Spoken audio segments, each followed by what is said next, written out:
Odinana bụ ụzọ ndụ. Ịma na o nwere olu na-eti mkpu na-asị ụmụ Igbo chigharịa, ụmụ Igbo chigharịa. Kwa mbọsị ọ na-eti, n'ụtụtụ n'abalị ọ nọ na nkụzi. Eze-Ana Ugochi tubelu, onye ọma na oraifite, onye mgbasa ozi ọma ọdịnala gaba n'ihu. Eze-Ana Ugochi tubelu, onye ọma ga-eje eme ọnụ. Ọdịnala bụ ụzọ ndụ gaba n'ihu.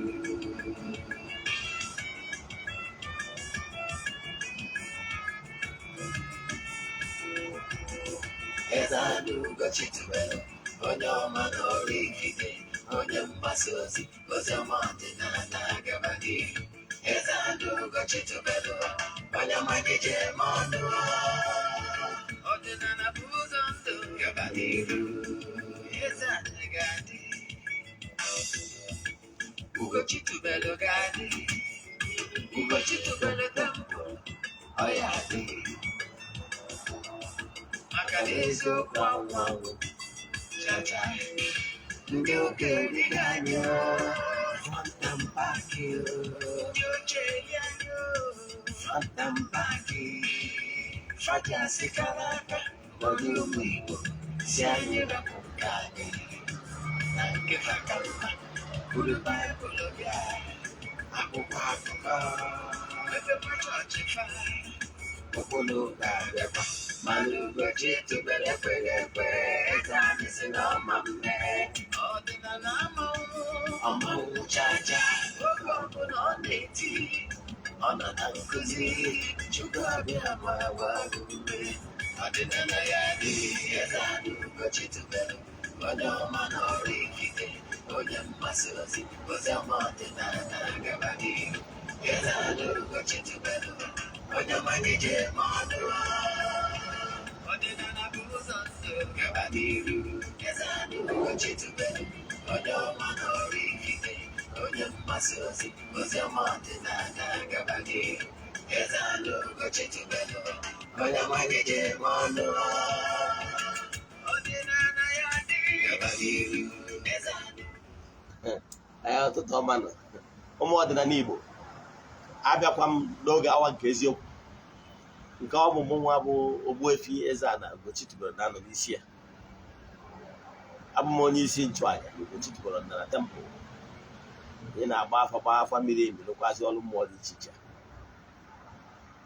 Abụkwazị m onye isi nchụaja na ọdịnala Restoration Prime Ministry. Ọ ngalaba na-afụ maka ịgbasa ozi ọdịnala Igbo, promoting our administration using ọdịnala method. Every Wednesday, ụbọchị anyị ji ekwubi okwu n'isi friends and well-wishers anyị and friends of the temple all over the world. And anyị bụ na ọrụ mmụọ anyị na-alụ na distance abụrụ ebara ya. Ọ ma anyị ji ekwubi okwu n'isi ndị enyi anyị niile all over the globe.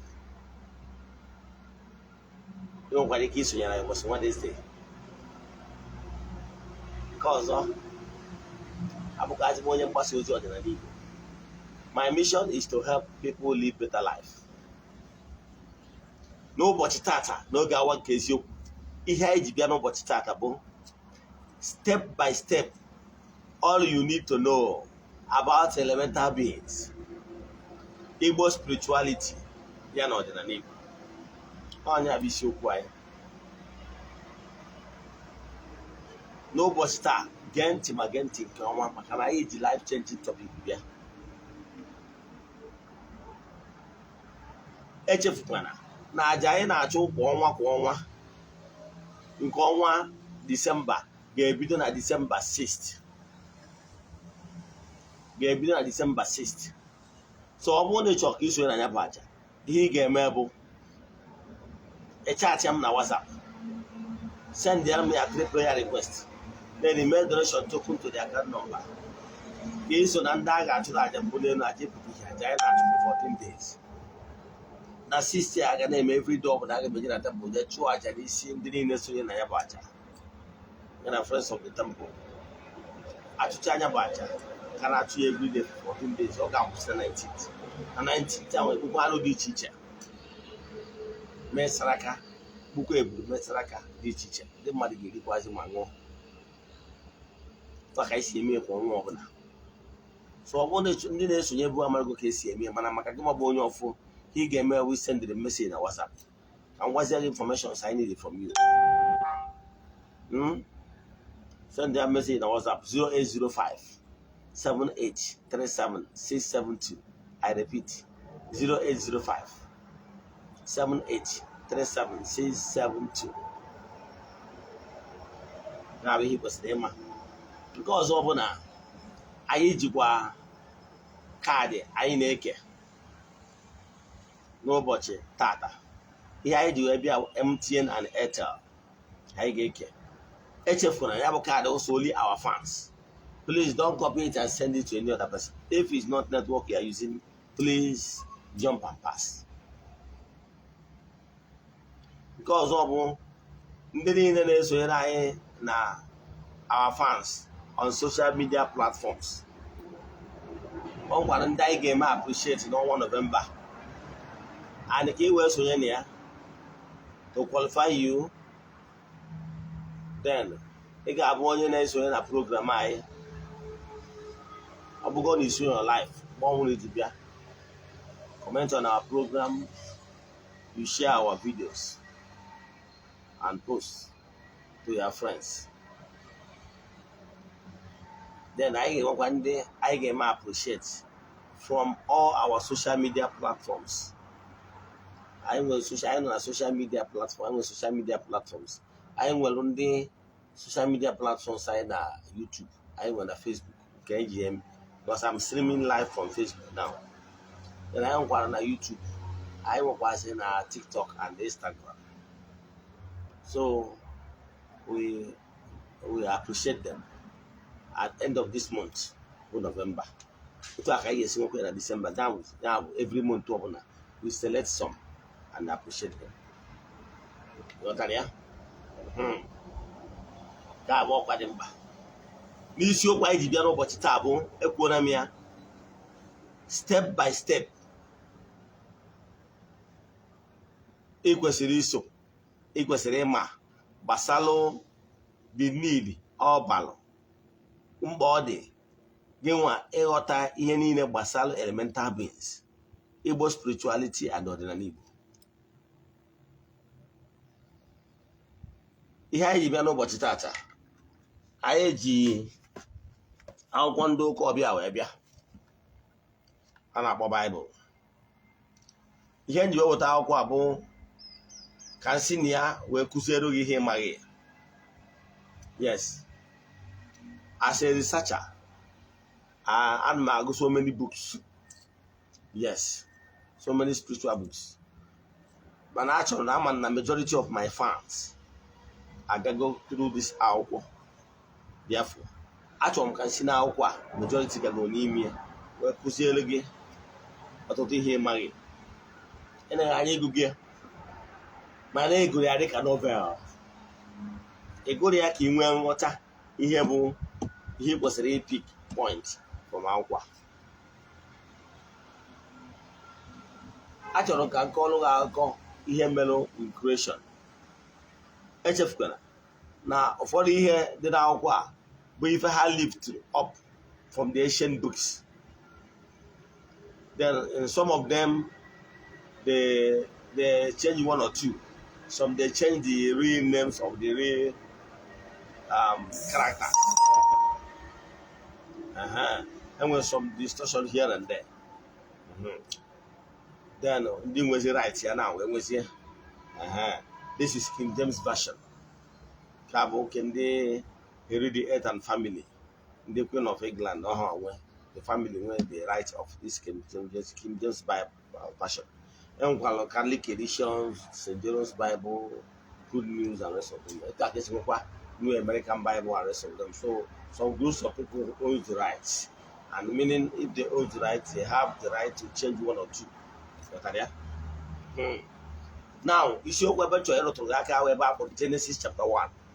Maybe not Genesis was the chapter 1, we do at chapter 27. It's a Genesis chapter 1, we are about 27.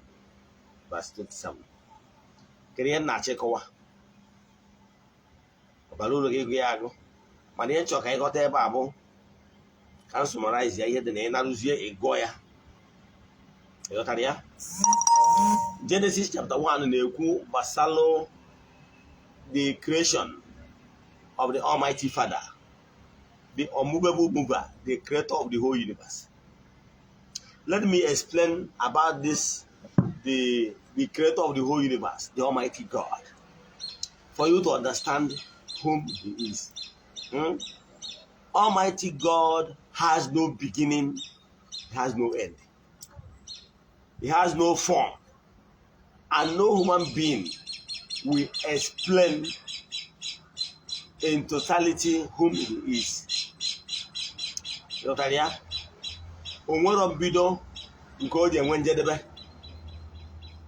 He is the creator of the entire creation. And they can call do call be one. And I call I na chukwu okike. My na catechism na joy ebe ka chukwu no. Na chukwu no na eluigwe no na heaven. So for ụmụnna anyị ndị na-agbazi mbọ na-asị na their target to heaven. So ejo ebe heaven da asị na ọ dị n'elu.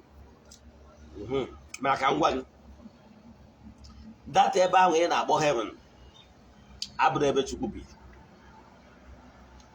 The creator of the whole universe has been in existence. That is, and I don't know how to, because no human being will be able to explain when he started existing. You understand? So he has been in existence. Nobody knows when and how. That's why we were brought as omnipresent, omni everything. You understand? So no human being will be able to stand his vibration, his radiation, his aura. No human being, because he is not in our own origin, so we can't withstand him. Ebube Chukwu, only his glory. If you see Ebube Chukwu, ahụ ga-ama gị jijiji. Even Moses in account, na mgbe ọ gbago n'elu ugwu, na the radiation that comes from God, it cannot be able to withstand it. No jack or cover here and ban any of the 10 commandments. I don't campaign to the picture of only Chukwu. So a Western and born a here on the echo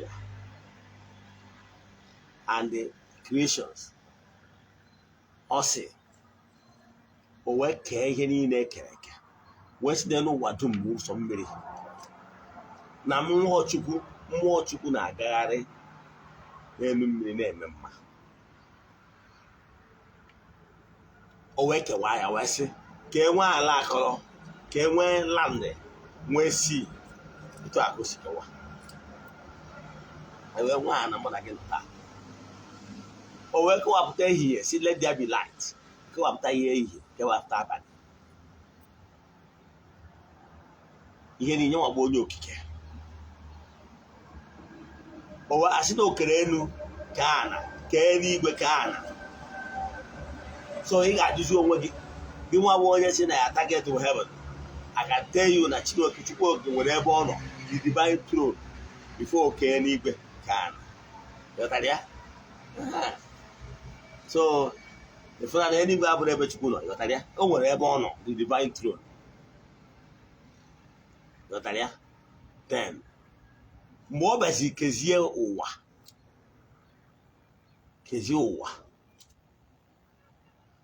echefukwala na mgbe o kechalụ, o kere principalities and powers bido n'elu, the higher throne, kere principalities and powers, entities of powers, kegide wee bịa n'ụwa, kekwa the entities and the elements and the other creatures, the entire creatures. Na anyị magoro ọgwụrụ mgbe ị na-eji okwu ọ bụ ị na-anụ maka 9 choirs of angels, ị na-anụ maka the the throne, the cherubim, the seraphim, the archangels, the angels, and rest of the enemy. And with principalities and powers, and with the elders, and so on. I don't want to come out. But Nani Boboka, Kowa, any now with the entities of powers. When they get it, and they get it. When them, when they can't turn. That in there with the power decision making bodies, the principalities and powers. That in there we can in the Chukuna models, that in there with the forces of nature. That in charge. We don't have any.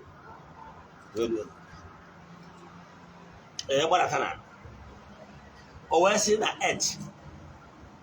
About was that I call up that edge weapon. Or say Anna, Yabido Gurobe test. Ya won't have you here. Care when we know why he feast on, the feast on. On, but our land is the mother earth. The land is mother that feed his children. And once you are obedient with the mother earth, you will be well fed. You know that? Oh, but Igbo don't joke with Anna. So Nana this more. Any land na major Chukwu will be cost and they will suffer. If you want about here when people sin against natural forces, and when sick and millions of weapons, and when walk so when the land stop producing things, good things for the living suffers. So you see one of the reasons why you should look towards Anna. Make everything humanly possible to be in good relationship with land. And never you get yourself involved with Ihana and what the land forbids. Because once you get yourself with Ihana and you will remain an enemy of the land. And the land will never bless you. You know what? Yes. And an aggressive mother. So, after Almighty created the heavens, the other earth, or was it? Ana wupụtaba ihe ome dị iche iche. Chukwu okike chara ihe niile o kere eke. Ga gụọ Genesis 1 gbadataba. Genesis chapter 1 from 1 to 27. Ọ sị na ihe niile o kere dị mma. So nwere ihe ọbụla Chukwu okike kere that is useless. Yes, you can only be seeing those things as useless because you don't understand how things work. You don't understand Nuru. But what you don't know is only a mystery to you and not all. You know. Yes. All the trees you are seeing, the plant, the grass, are not useless. But what you don't know is only a mystery. Quote me anywhere. Any sickness so upon and then I gauge what that sickness the beha. Any sickness so upon abroad and I gauge where the beha. Is it a new? Is it even cancer? Is it even fibroid? Is it even all this illness that here? Is it ulcer? Here. If only you know about it. If you don't know it, nothing. Emma, I don't know. Even the name went to egg. Well, you will not attack. You know, I can tell you, but all this is because we started living life against the land. Some of these roots and the grasses, we don't have such a. They are being withdrawn for us to suffer. Especially when you are not in good terms with the land. Let me ask you one thing. Before the advent of science, drugs are made of science, right? Yes. Before the advent of drugs, during the time of BC, during the Abraham time, during the Pharaoh time, onwere ihe dịka medicine. Are they not living? Na agba ochie na baya ụmụ nwaanyị anyị ọ dị atụ ime mmụọ nwa. Nwaanyị dị ime nwere mgbọrọgwụ na ahịfịa a na-enye n'ihe vegetables, fruits ọ ga na-eri, ahụ a na-adị ya mma, na-adị nwa ya mma. Oruwe oge ọ ya amụ nwa, esierie nke a ga-esierie wee gwụcha nwatakịrị. Ọ bụ nwatakịrị buru ibu ọ gbatuo na saiz, eji ịmụ ya na amụpụta ya ka anyụpụtara mmamịrị. Our mothers, some of our mothers, yes, nwa na-ene m anya, some of you na-ene m anya nwere ike ọ bụrụ n'ime ọhịa ebe nne gị jere ije farm. You can ask your father. Nwere ike ọ bụrụ n'ime ọhịa ka a na wee deliver ya father. N'ọbịakwa ụmụ nwaanyị na-ebe were akwa ka ọ baa ya etu amụrụ nwa debe n'ala. Ịghọtara ya? I can tell you. So all those things here anyị na-afụ na o nwere ihe anyị enwebụrụ before ndị ọcha bịa iri anyị. Ịghọtara ya? So mana ụmụ ihe niile a na-asachapụ, those natural gifts na-asachapụzi na Bible because we don't care. Anwere ihe anyị kpọrọ ha. Some of those men ị na-afụ n'ụzọ kịta 80 years and above, most of them nwere nke amụrụ n'ụlọ ọgwụ. Ịghọtara ya? So ihe na-achọ ịkọwara gị mana eriri ndị be anyị. Some of them mgbọrọ mana o nwere ndị na-enye ọgwụ nwaanyị na-achọ nwa. Edukọ ime ọ na-enyekwa ọgwụ ka ine mgbe anyị amụ nwa ide mụpịa no pain, nothing. Ịma na o nwere ịma na eweta ụkwa yes, ụkwa ịma yes. Ndị obere adasịrị nwesịrị miscarriage, dapsịrị afọ mụrụzi nnukwu ụkwa. Ịma na o nwere ka esi egburisi ya wụsara ya ewu na-enwe miscarriage. Ọtasịa ya miscarriage akwụsị ịma. Ahapụgoro ịga na side ya mana ihe dị Igbo nwere ife. Ihe na-achọ ịkọwa na before Chukwu Okike ka o kechara ụwa, before kee mmadụ na Genesis 1:27, o put everything in place. Ihe mmadụ ga-eri wee survive for. Ọjọọ kee mmadụ. Ihe gụọ ebe anyị ga-afụ n'okele, a sị n'okele sheep and cattle, anụ niile dị n'ụwa. Kee ma ndị na-arị arị ma ndị na-akpụ akpụ. Kechi ihe niile siri ihe niile dị mma. And provide ihe niile ha gara eri wee dị ogologo ndụ. Ka mmalụ ga-atụ. Ịma na tortoise, yes, mbe, yes. Ịma na mbe nwere long life. Ọ dịta mgbe ndị one, I think of Benin, but they aka no one tortoise nogoro na the throne. That is nogoro na the kingdom. Na Befawa and Koba for almost 200 years. Mbe nwere long life. Ihe na-ajọ bụ mgbe Chukwu Okike kechara ụmụ anụmanụ niile a, o kere ihe ha gara eri ka ha wee dị ndụ. Etu a ka Chukwu Okike si eme provision for me and you. Yes, one in me and you. He made provision for how we'll be able to live with natural things, fruits, vegetables, grass, and everything. All them anything. You gotta go? Yes. And when some natural grass like belly that contain large amount of vitamin C, large amount of chlorophyll, large amount, in fact, almost all the minerals. To accord all the fruits and vegetables we are seeing.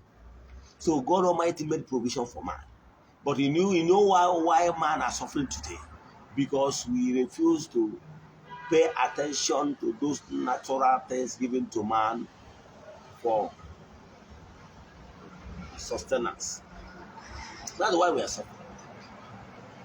Have you asked yourself why your goats and those animals are there in your compound? They feast on those vegetables and rest of them. They don't go to hospital, but they still live. Have you asked yourself? I know a particular dog that is in my cousin's compound. This dog has been there about 15 years now. The female dog, 15 good years. For these 15 good years, this dog, nobody have ever took this dog to hospital. It's not amazing. Now, ihe na-achịkọwalụ gị bụ na mgbe Chukwu Okike kere ihe niile, o kere ihe anyị ga-esi na ya wee dị ndụ. Mana ụka bịa rie anyị, richa anyị, rie anyị front and back, to the extent that those natural things anyị kwesịrị ide eri out of the so-called civilization the West wetara anyị, when I when it is jobs, thinking I never bigger. Those natural foods we normally eat in the villages are nowhere to be found. Here are not chemical and formulated foods, in the name of instant foods and canned foods. That's what we are eating. And that's why we are suffering. Because we have already departed from that road designed for man to live long. So, what am I saying? After Kachuku get all the plants and the things we need to live, use to live long, we destroy them with our own hands. After that, he created elemental beings. Those elemental beings, yes. Elemental beings that ensure that there is this waterfall, meaning for man to live long.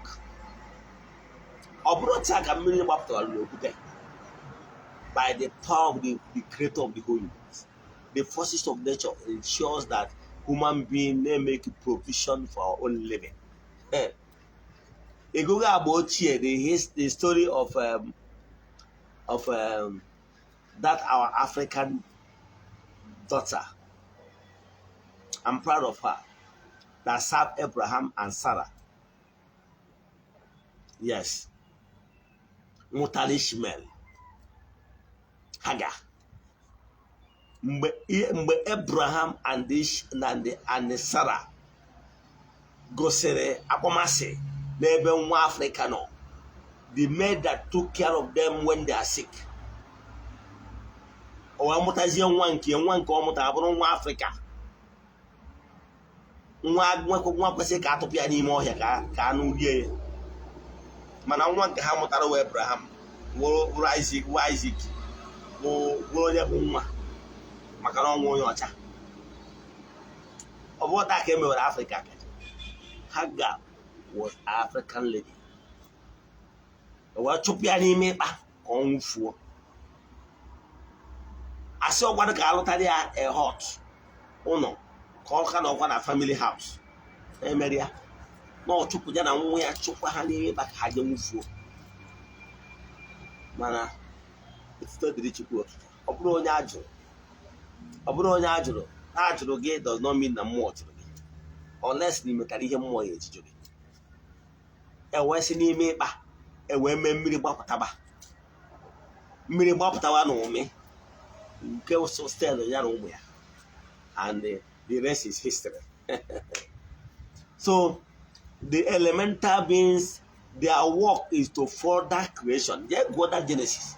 God gave them mandate to keep on improving and multiplying. That's why even those animals and the rest of them, the elements, they keep multiplying. Even the fishes in the river, in the sea, they keep multiplying. Because mandate was given to them to keep multiplying. Now, those elemental beings that is in charge, the seas, I want the elemental beings that is in charge of the seas, the mammals, the water sprites are there. They're in charge of the air, the salamanders, they are there. They're in charge of the flowers, the trees, and the rest of them, the herbs, they are there. They're in charge of the rock, the land, the gnomes, and the rest of them. They're there. All the dimension between all the elemental beings are there, working tirelessly for better earth. Very greenish. And they stayed for God knows how long before man was eventually created. Magara here akwụkwọ ndị okwu ọbịa sịrị ụbọchị nke mbụ, ụbọchị nke abụọ, ụbọchị nke atọ, ụbọchị nke anọ. Ihe na-abụ just Pharaoh 30 years wee ghọtịa. N'oyiyi Chukwu enwere ihe dị ka ego doses. Ghọtara ya? Mana ọka ihe esi wee ghọtịa sị n'ụbọchị nke asaa na-ekele mmadụ. Mma nke ndụ. Eke ọ bụrụ mmadụ. Yes. Ewee kee mma nke ndụ. Wesiangwa, take charge of all the entire creation. Be caretaker, oversee. You know why? Because those elemental beings are from the animistic realm and mystic phase down to gross material. But human beings, we are privileged because we are spiritual. That spark of spiritual germs in us. We are the higher. We are the higher animals. Ụfọdụ n'ime ụlọ ndị study biology or don't understand ihe nnakawa. We are all animals, right? Yes, but we are higher animals. Because I will hear I want that freedom. I want the spark of the spirit. I want conscience. That freedom is in us. But some of them is instinct that guide them. Okay. Now those animistics and elements are here. There is total peace on earth until man was created into Weber. So man was created instead of man to adapt and learn lesson. Mota ọtụtụ ihe for elements. Have you asked yourself? There's one day I was doing meditation and I asked myself, who taught our forefathers that corn, how to plant corn, how to harvest corn, that corn can be roasted or can be cooked? Who taught them? Is it not the spirits and the guides that normally tell them? I wonder, ask them, who taught our forefathers, human beings, that a stem of cassava can be cut and plant, and it's the tubers, and at the end of the you get the everything, cassava will be there, and how to process cassava by soaking it in the water for some days, and how to, as sometimes I will be thinking, how and how to process it, what that go process it. At the end of the day, when cassava is here, the tag is here. Sometimes I will ask myself, can look at our forefathers were malo, ihebo, na malaria and mother. I remember man na gwagi here when he hear the orthodox medicine. Here na about COVID-19 bu serious iba. The buy young yes. My grandfather used to be a herbalist. And what some leaves, I got katase. It's charger leaves, we don't need more cable.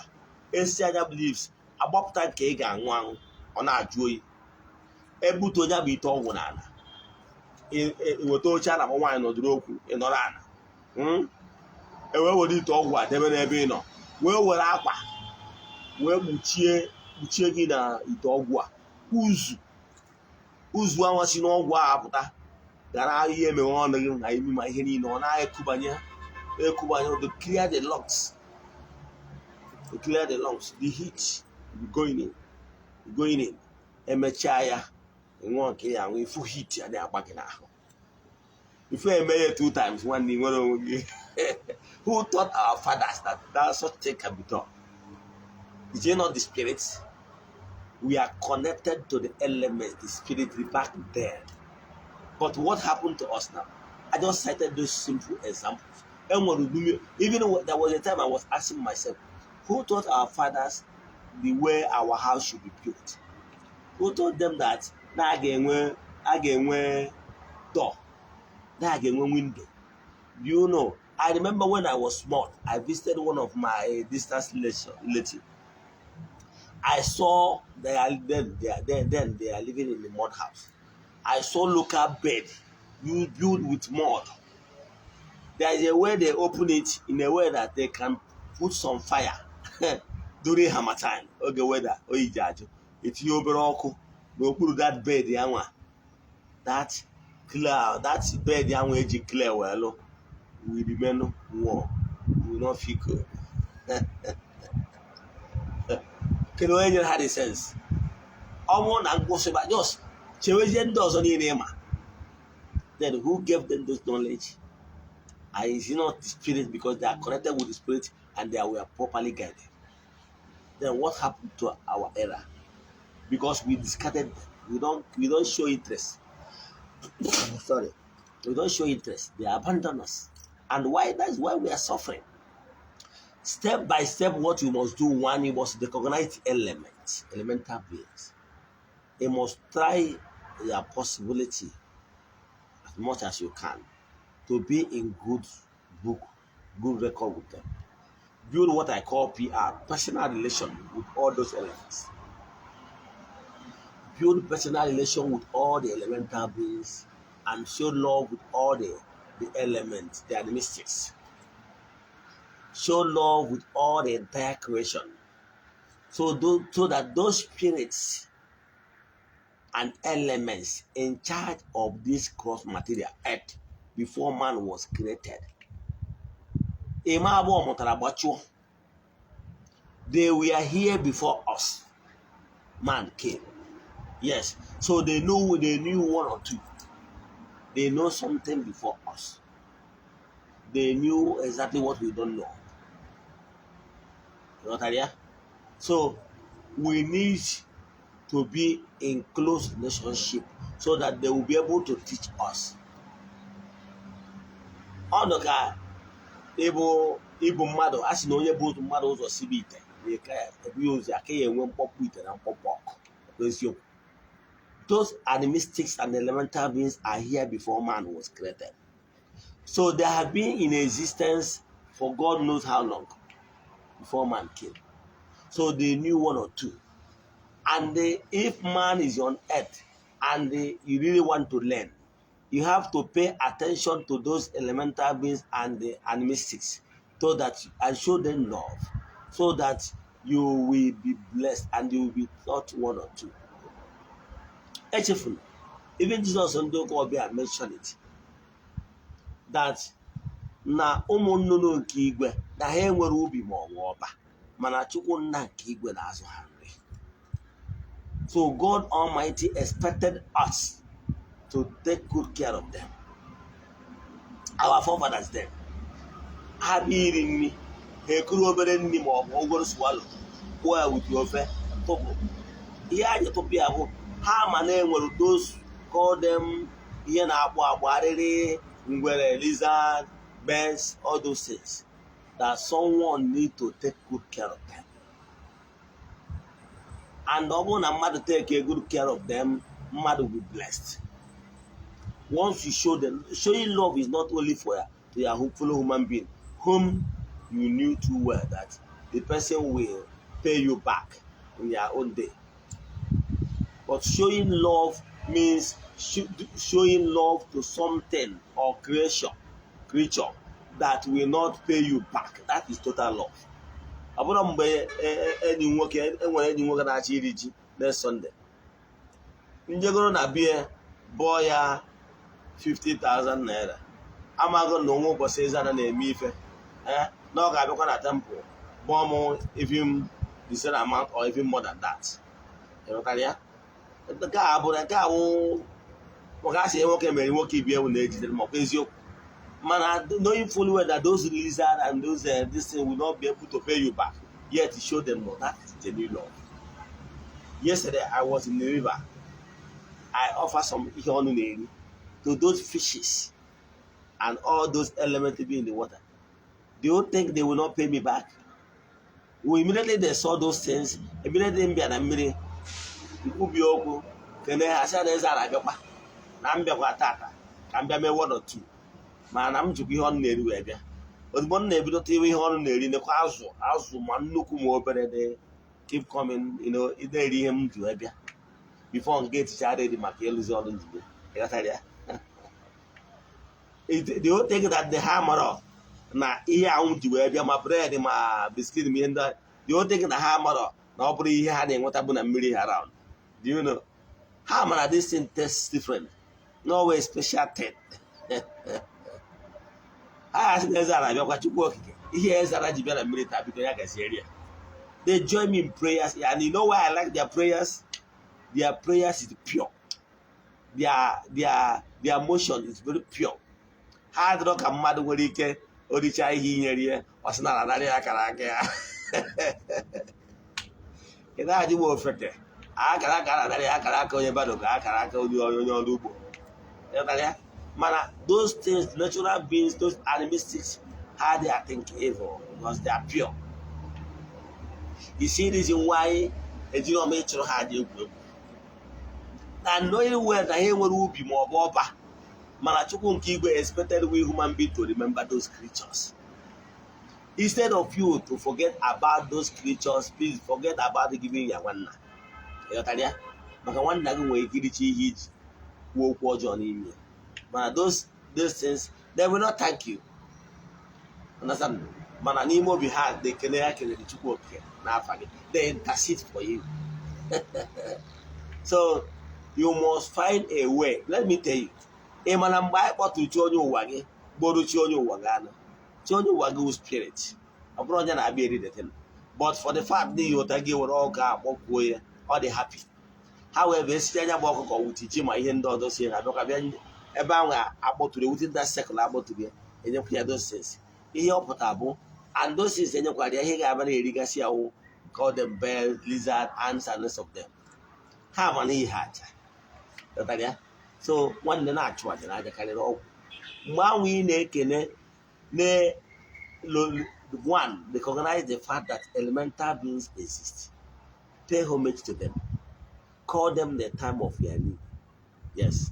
After that, remember other animistics. Chetani Igbo and what is Igbo spirituality? Igbo spirituality believes in Nyanga 1 year. Better than that, whenever they are eating, watch them, they will throw some out. Yeah? Yeah, you went through you can other elements, the other beings and mystic has to be. They are showing love. Igbo, when I do good, you can better love Ejimara now. That Onyangan 1 year spirit. It can never be successful here on earth without being in good record with all those animistics and elements. You know why?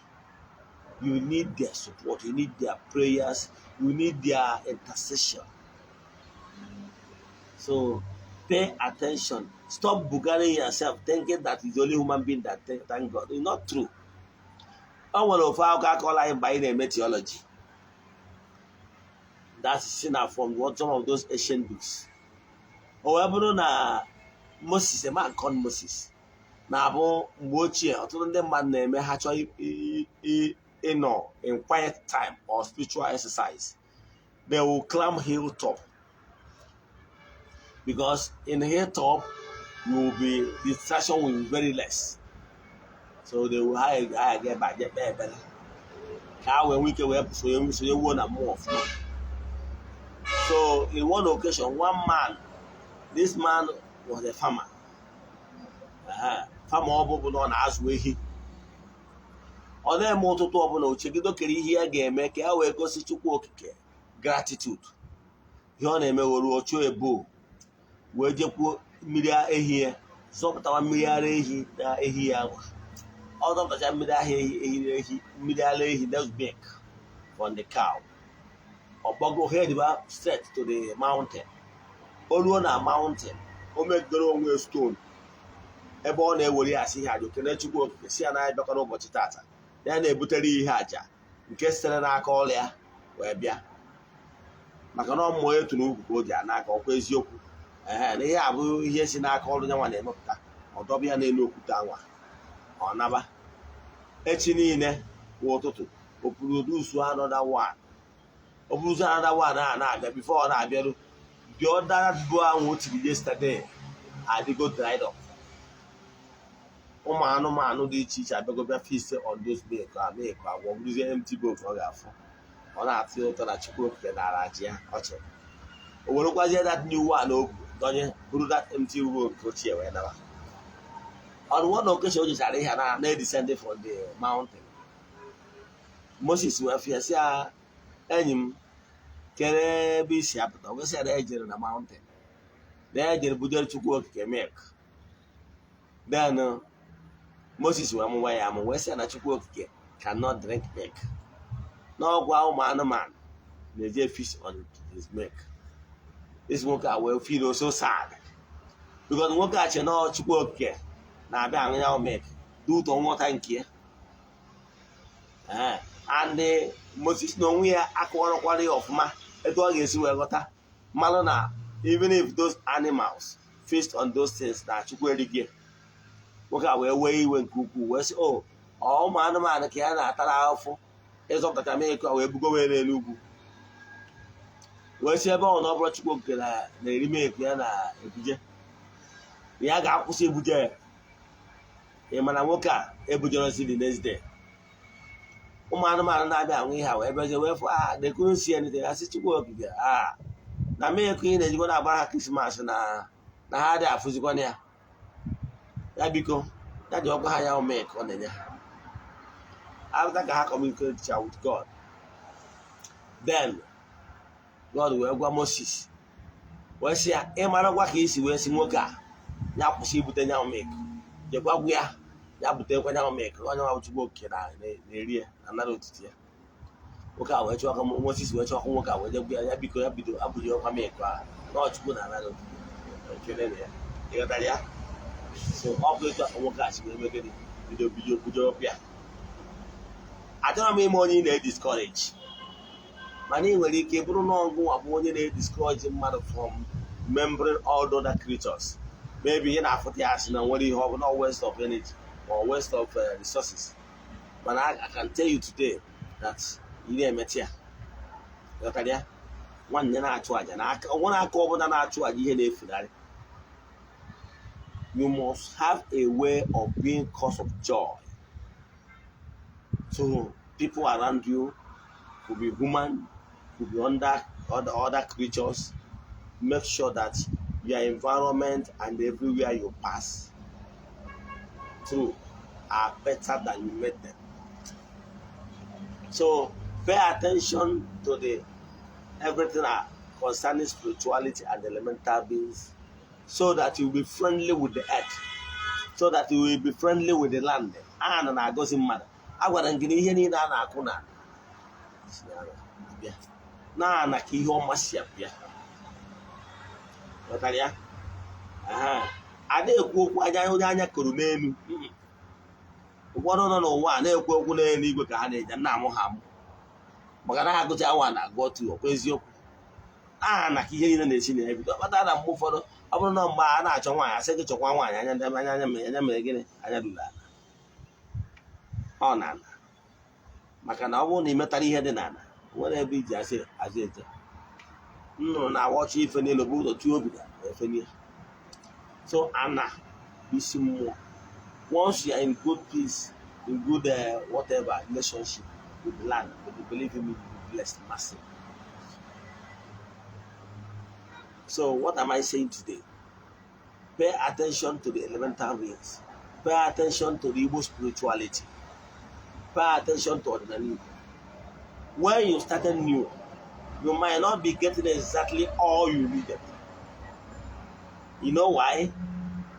Maybe because you have not started exhibiting the real zeal and total conviction. Ụfọdụ n'ime ụnụ na-ene m anya, yes, nwa na-ene m anya. Ụfọdụ n'ime ụnụ conviction gị na ọdịnala ka na-esheki esheki. Ihe iji bata na ọdịnala ka iwe solve ya problem. And ịbatago problem ahụ asọlvụchara ọfụma at this nature, and now you are contemplating going back. Ịma ihe gosiri ya na ihe gosiri ya na mmụọ so gị afụtabụrụ that strong commitment, afụtabụrụ that strong will, total will to serve with their creation using Odinana Igbo method. They are looking at you. Ihe a Chibuzo na-eme, Chibuzo dị serious ka ọ na ọjọọ. Ha na-agba izu gbasara gị because they can't trust you. Ọnọdụ ka gị nwa na onwe na-achọ ka mmadụ mere kwekọ. Nwere ike ibe na be Eze-Ana onye ahụ na-etecha ha anya mmụọ a na-asị ma onye ọ dịkwa serious. So etu a ka ọ dị na ụmụ mmụọ na-agba izu. Eke ihe onye a na-ayọ osiri onye obi pụta ka ọjọọ si emerie ihe ọ na-rie. Ọnụ oji mmadụ na chi onwe. So ihe m na-achịkọwalụ gị bụ ịchọọ ichighata n'ọdịnala, chighatasie ike, na-eme ihe niile wute obi aṅụrị. Echefukwana okwu a Shadrach, Meshach, and Abednego. Na asịkwarị na chi nke ukwu a nke ha na-akpọ apụghị ịzapụta ha n'ọnọdụ ihe mgbu a, na ha ga-akwụdosi ike onye si na chi nke ukwu a. That is the conviction. Like more conviction Jesu ha. Yes. Now man, whatever as I will get. That total conviction. This kind of total conviction na memudi ni ne koda, na mihe ni ne difficult ka. Obi bagi. Ah, o wodi yemu ni Igbo total conviction. O wonye kesere one day na ezara. Na ya gwara okwe na ya bịa na temple, so ya zoro ebe a. Ihe adịgori mma. And socially be. O nwere ndị nwere okwukwe ka nkwụgharị ihe bụ conviction and faith. O nwere otu ụbọchị one of my father or my friend back then. O wee sị one day mgbe ahụ ga-afada edere ka na-egwu. O wee sị m na ya gbanata side be anyị. Wee sị ka ya bara ohu n'ome ka ebe ọ dị ya na-agbafe along the Onitsha were road ya esi wee jee lele. Ya bara be ha wee sị m ya makere ka ime. Ya gara mgbe ya bread wee sị m ya na-eje lele. N'ụbọchị Friday eji eme na nke fada ede. Mgbe a wee sị ahụ chere ya mara ihe ọjị maka ekwu. Bụrụ nke mgbe gbanwa n'ụlọ ga-ebute galọn mmiri nsọ gbajuo mmiri.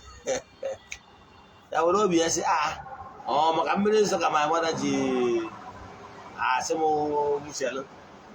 O chefuo na mbụ fada na m nwere ike ịgoside mmiri immediately. Ya gbagwa ya nkịtị. Ya welu dati na anwa mmiri ahụ obire doye na moto moto wee jebe lele. Luzie lele ndị fada ju everywhere. Fada ede bụrụ na ọwụ ochie friend ya wee kpọọ ya ọzọ ya. O wee sị na onye ga-agọzi mmiri nsọ niile a ndị mmadụ butere. Na onye nwe ndị fada ndị ọzọ nọkwa mana onye nwe ya abụ dị lead. Onye ya agọzi okwu odudo asọ. Ya lụọ lele ya kwuchi okwu odudo asọ were nnu wechaa na mmiri niile ahụ. Ya kwuchikwa gaa ahụ nke mmụ ya bieri ya jedoye na moto ya na-ana. Na ya natabara okwuchi na mbe mmụ ya wee were mmiri nsọ a wee binye mmụ ya wee sị mmanya maka ihe mere na mmụ ya si ya mba. O wee sị na mmanya mgbe ya rụziri elele na o ruzi oge a agọzi mmiri nsọ fada ede wee sị ya fada ya gọzie mmiri nsọ na onye nwa gọzikwasịrị mmiri nsọ a niile. Mmụ ya wee sị oke nwa m galọn mmiri a mbinyere o metụkwa na ana elele ọsịa chikida. Maka na nwaanyị nwere okwukwe na ọ bụrụ ghara na o metụ ọnụ uwe ya aka na ọ ga-adị ndụ. Nwaanyị nwere okwukwe na galọn mmiri emetụ ha na ana elele na ọ dịgo ngozi. Weta ma fada ọgwụ na ọsọ ya bụrụ na ọnya bere ebe asị na ọ ga-atụ metụ na ana elele na ọ dịgo ngozi. Etu a wụ conviction kwesịrị iji wee so na-eso ezumezu gị. Izowe ha na ụdị a ha gọzie gị beyond measure. I'm a living witness. Whatever as I get. You know why? Because the conviction Jesus is second to none. Maybe when they go on because of a major go carry teaching, go out spiritual books teaching from beyond. So I'm no one any better option out there. Never. Odinana demand the best. You know why? Odinana has to do with their root. Odinana has the total love for entire creation. Odinana adị akpa oke. Ọdịnanya bụrụ sọsọ nke ọ ga-abụ inye ịna-abịghị. Na ọdịnala ịmụkọ na ọkụkọ ahụ eji gburu wee rụọ ọrụ you will still be invited to eat from it. Mana ihe onye ibujere n'ụlọ ụka nwanne sorry. Ebujere n'ụlọ ụka emerụghị ta fere mmiri nsọ na-amazi gbara akara. Onye ọjụ aja eburuzie ihe ụfọdụ na-eje elele ụfọdụ eburukwa eje kee ndị mmadụ ụfọdụ eburukwa esef wee jee eso nwa na ha onye ahụ nwere ike nọkwa eto oburu eje chọ nwanne m na ya ma ọ bụ onye ọbụla nleta ebuterie ya gị nwa butere ebute agbara aka. Mana ọdịnala Igbo oles na ịnọrọ nso na ịnọrọ gara nso datịrị anyị nwetara ejikwa ekpere gị ekpere anyị esokwa wee rie. Yes mana ọsịta gụgbọsọ wee rie other creatures animal then them yes we so ọdịnala bụ ụzọ I mean real ọdịnala adịbe ekwu maka ndị na-eme mmekasị. Ndị na-eme mmekasị asị na ọgụ ọdịnala adịbe ekwu maka genuine ọdịnala. ya gazie ka anyị kpọọ kaadị anyị ji wee bịa egwa na kaadị anyị for only our fans ka anyị bido na Airtel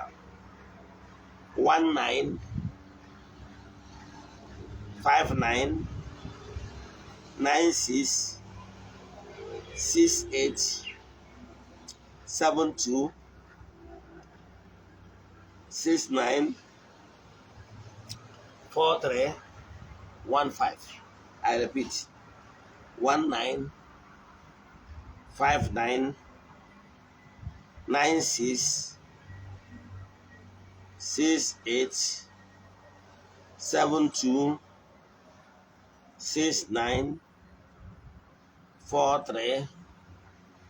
1959966872694305.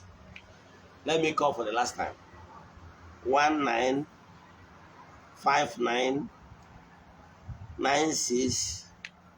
1959966872694305. That is for Airtel airtime. For MTN airtime,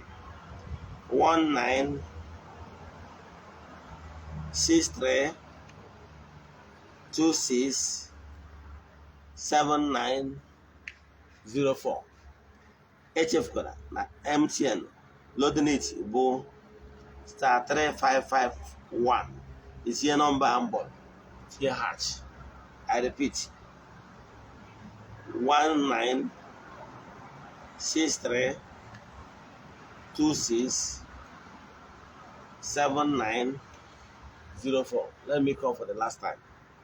1963267904.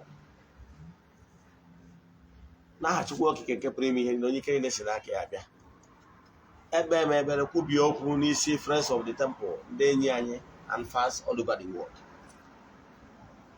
N'aha Chukwu okike nke pụrụ ime ihe niile ekwubie m okwu n'ebe ndị enyi anyị nọ onye ọbụla nọ under the influence of my voice right now.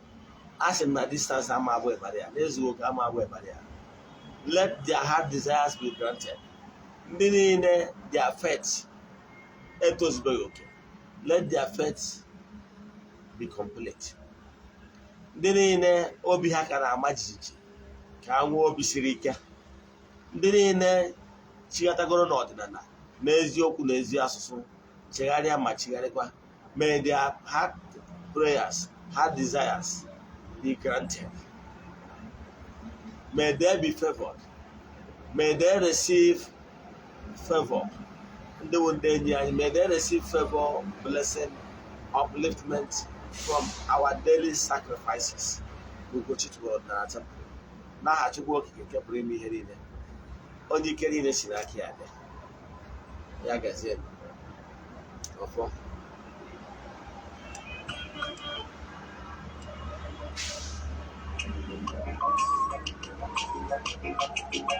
Ọ ga-adịkwa ụdị oge a echi niile bụ Saturday by 9 a.m. ya gazie.